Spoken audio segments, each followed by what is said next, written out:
आताची आणखी एक मोठी बातमी गोव्यामधल्या राजकीय घडामोडींना वेग आलेला आहे आणि रात्री 9 वाजता आता आजच नव्या सरकारचा शपथविधी होणार असंही कळतं। रात्री 9 वाजेच्या सुमारास हा शपथविधी होणार आहे। गोव्याचे नवे मुख्यमंत्री म्हणून नक्की कोणाचं नाव पुढे केलं जातं हे पाहणं महत्त्वाचं ठरेल। मात्र घटक पक्षांनी मात्र यामध्ये खोडा घातलेला आहे आणि प्रमोद सावंत यांचं नाव सध्या भाजपकडून पुढे केलं जातं। मात्र विरोधी पक्षांनी गोमंतक पक्षानं मात्र याला विरोध केलेला आहे। मात्र आज रात्रीच हा शपथविधी होईल नव्या मुख्यमंत्र्यांचा असं म्हटलं जातंय।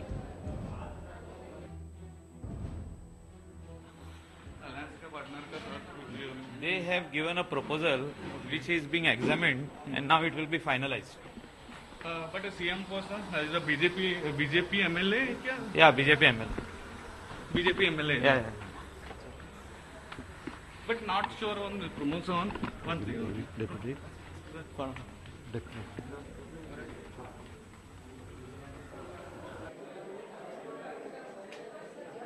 मगोपाच्या तीनही आमदारांना मंत्रिपद या ठिकाणी हवी आहेत आणि भाजपला बहुमतासाठी 3 आमदारांचा पाठिंबा आणखी हवाय। 19 हे बहुमतासाठीचा मॅजिक फिगर आहे आणि भाजपकडे सध्या जर आपण पाहिलं महाराष्ट्र गोमंतक पक्ष 3 आमदार आहेत, गोवा फॉरवर्ड पक्षाचे 3 आमदार आहेत, अपक्ष 3 आमदार आहेत आणि अशा मिळून 21 गणित जे आहे ते भाजपचं इथे जुळत होतं। मात्र आता महाराष्ट्र गोमंतक पक्षानं आणखी मंत्रिपद वाढवून मागितलेली आहेत।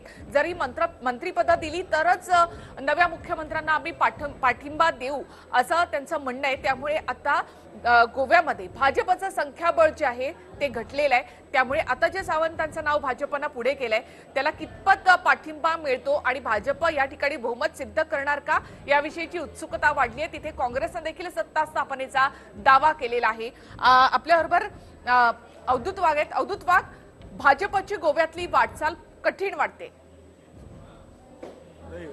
आज मनोहर पर्रीकर गेलेले आहेत आणि त्यामुळे गोव्यामध्ये भारतीय जनता पक्षाचं सरकार येते की आणि कोणाचं सरकार येते हा काही आजच्या दिवशी माझ्या समोर महत्त्वाचा प्रश्न नाहीये। सरकार येतात आणि जातात, परंतु मनोहर पर्रीकर परत येणार नाहीत याचं सर्वात आम्हाला दुःख आहे आणि त्यामुळे गोव्यात आता सुन रहे कि प्रमोद का नाम आ रहा है। ऐसा मेरा भी नाम आ रहा है, सबका नाम आ रहा है, ऐसा कुछ नहीं है। अभी विधायक बैठेंगे तय करेंगे। सर लगभग कितने बजे तक तय हो जाएगा आपको क्या लगता है? अभी मालूम नहीं बैठक कितना देर चलेगी, आज तो मालूम हो जाएगा सर, लगता है आज तो पक्का हो जाएगा। सर अलायंस पार्टनर का क्या ऐसा कुछ क्या डिमांड रख रहे हैं क्या सर? नहीं, कुछ डिमांड नहीं है। कुछ ऐसा सपोर्ट दे रहे सर? हाँ, डिमांड में ऐसा कुछ नहीं है। अर्थात अजूनही भाजपकडून नाव निश्चित करण्यात आलं नाही। मात्र मगाशी नितीन गडकरी यांनी म्हटलं होतं की 6 वाजेनंतर हे नाव जे आहे ते निश्चित केलं जाईल आणि मीडियाच्या समोर देखील येईल। मात्र इथे महाराष्ट्र गोमंतक पक्षाला 2 उपमुख्यमंत्री पद हवी आहेत। प्रमोद सावंतांची भाजपकडून निवड करण्यात आलेली आहे। भाजपच्या कोअर कमिटीकडून त्यांचं नाव निश्चित करण्यात आलंय। गोवा विधानसभेचे सभापती आहेत प्रमोद सावंत, मात्र त्यांच्या नावाला घटक पक्षांनी मात्र विरोध केलेला आहे। आणखी मंत्रिपद वाढवून दिली तर आमचा पाठिंबा असेल असं आता महाराष्ट्र गोमंतक पक्षानं म्हटलेलं आहे। त्यामुळे घटक पक्ष जे मागतायत 2 उपमुख्यमंत्री पद मागतायत तर ती दिली जातात का याकडे देखील लक्ष लागलेलं आहे। जी अवधूत वाघ, हे सत्तेच्या राजकारणामध्ये अशा वेळी आपल्या पदरामध्ये जास्तीत जास्त सत्तेचं माप कसं पडेल हे वेगवेगळे पक्ष नेहमी पाहतच असतात। परंतु आज खरी गरज आहे गोव्यामध्ये की ज्या गोव्याचा इतिहास 5 वर्षाच्या सत्ताकालामध्ये 4-4, 5-5 मुख्यमंत्री बदलाचा होता, ज्या गोव्या राज्याने 6 दिवसासाठी आणि 9 दिवसासाठीचे पण मुख्यमंत्री पाहिले आहेत, अशा गोव्याला आज जर मनोहर पर्रीकरांना खऱ्या अर्थाने श्रद्धांजली द्यायची असेल तर इथे एक स्थिर सरकार हवं। जो मुख्यमंत्री पुढची 3.5 वर्ष नेटानं आणि चांगल्या अर्थानं काम करू शकेल असा मुख्यमंत्री हवा आणि मला असं वाटतं की आज सर्व पक्षांनी एकत्र येऊन गोव्याच्या जनतेला चांगलं स्थिर सरकार देण्यासाठी आपल्या स्वतःच्या राजकीय महत्त्वाकांक्षा मागे सारून पुढे जाण्याची गरज आहे। विद्याताई, अर्थात गोव्यामध्ये काँग्रेसने देखील सत्ता स्थापनेचा दावा केलेला आहे, मात्र हे बहुमत आणणार कुठून? नाही, काँग्रेसकडे बहुमत आहे आणि काँग्रेस मला असं वाटतं गेले म्हणजे 3 गेले वर्ष 1.5 वर्षापासून सतत राज्यपालांकडे जाऊन ही मागणी करते की आम्हाला म्हणजे जेव्हा मतदान झालं त्याच्यानंतरच लगेच काँग्रेसने मागणी केली होती।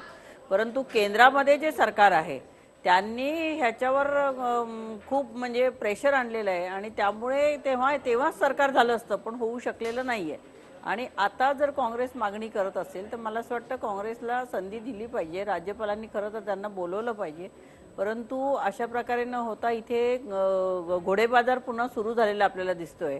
आणि हे अत्यंत दुर्दैवी आहे की तिकडे पर्रिकरांच्या चितेला अग्नी दिला जातोय आणि इकडे सत्तेसाठी साठमारी केली जाते. म्हणजे हे भाजपसारख्या पक्षाला हे शोभणारं नाहीये, परंतु त्यांची ख्यातीच आहे त्याच्यामध्ये की काही झालं तरी आपली सत्ता आपल्या हातातली सोडायची नाही. आणि म्हणून काँग्रेसकडे मेजॉरिटी असून सुद्धा इथे काँग्रेसला सत्ता स्थापू दिली जात नसेल तर मला असं वाटतं लोकांनी आता केंद्र सरकारच्या निवडणुका आल्या, लोकसभेच्या निवडणुका आल्या, भाजप किती संधिसाधू पक्ष आहे, चितेचा अग्नी सुद्धा थंड होत नाही तोवर त्यांना सत्तेचे इथे वेध लागलेले की गोव्यासारख्या छोट्या राज्याची सत्ता सुद्धा आपल्या हातून जाता कामा नये. म्हणून त्यांचे जे प्रयत्न सुरू आहेत ते अत्यंत दुर्दैवी आहे आणि देशाचं ह्याच्याकडे लक्ष लागलेलं आहे. आज सगळ्या मीडियातनं हे दाखवलं जातं, प्रत्येक चॅनलवरनं पर्रिकरांना श्रद्धांजली वाहिली जाते. परंतु असं असताना अशा प्रकारे सत्तेची साठमारी करणं हे भाजपला शोभणारं नाहीये. नक्कीच. मी दुत्वाक तुमच्याकडे येते. मात्र काही वेळापूर्वीच नितीन गडकरी यांनी देखील या सगळ्या संदर्भात काय प्रतिक्रिया दिली होती ती आधी आपण पाहूया. अभी तक कोई अंतिम निर्णय हुआ नहीं है और मैं अभी शाम को 6 बजे के बाद जाने वाला हूँ. मुझे लगता है कि अगर 6 बजे के पहले निर्णय होगा तो अच्छा होगा. लोगों की बातचीत हो रही है और शाम को 6 बजे तक कोई निर्णय होगा इसे. अतुल लोंढे, नितीन गडकरींची प्रतिक्रिया देखील तुम्ही इथे ऐकलेली आहे. काँग्रेसनं देखील बहुमताचा दावा केलाय, सत्ता स्थापनेचा दावा केलाय. मात्र भाजपकडे जरी महाराष्ट्र गोमंतक पक्षाचे 3 आमदार नसले तरी सुद्धा जी काही मॅजिक फिगर आहे कोणीची ती गाठण्याची ताकद सध्या भाजपमध्ये इथे दिसतं. त्यांचा गुण फक्त एवढाच आहे की मुख्यमंत्री कोण असणार त्यावर.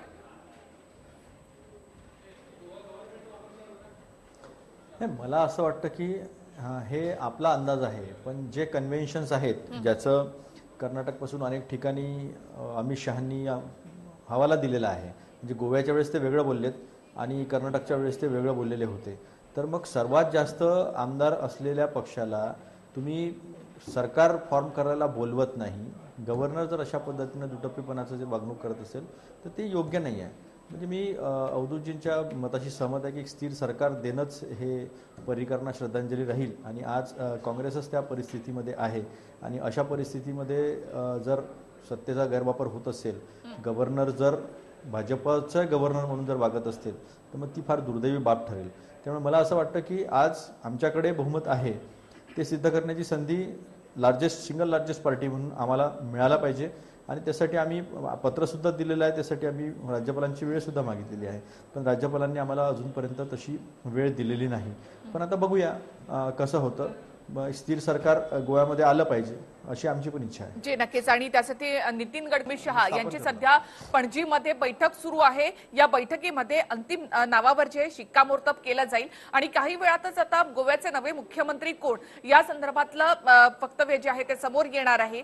आता सध्या मात्र गडकरी आणि अमित शहा यांची बैठक सुरू आहे. अवधूतवाद.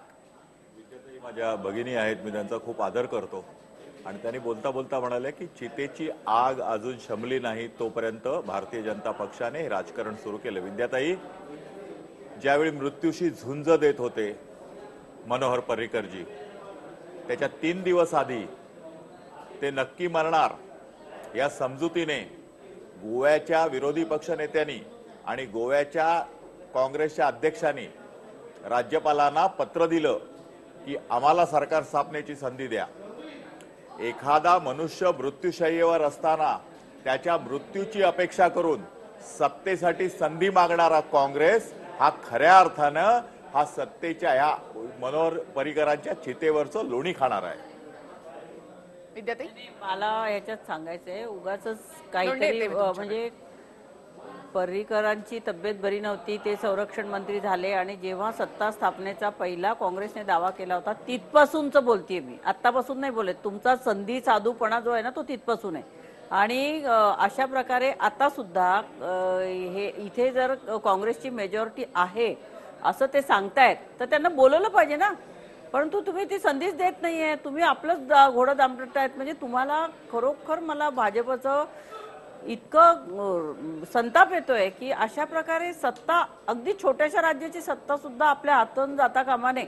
म्हणजे आता एवढ्याशा छोट्या राज्याला 1 मुख्यमंत्री 2 उपमुख्यमंत्री, म्हणजे हे सत्तेचं जे आमिष दाखवणं चाललेलं आहे की आम्ही तुम्हाला, म्हणजे आता पैसे वाटप तर ते करतातच, त्याच्याबद्दल काही वेगळं बोलायलाच नको, पण सत्ता आपली सोडता कामा नये. म्हणजे खऱ्या संविधानिक अधिकाराने आज भाजपला सत्ता सोडायला पाहिजे आणि काँग्रेसला सत्ता स्थापनेचं त्यांना दिलं पाहिजे ना. परंतु ते न देता तिथे काहीतरी कारस्थान करणं आणि अमित शहानी तिथे जाऊन बसणं, म्हणजे हेच सर्व देशाला यांचे खरं रूप दाखवणार आहे.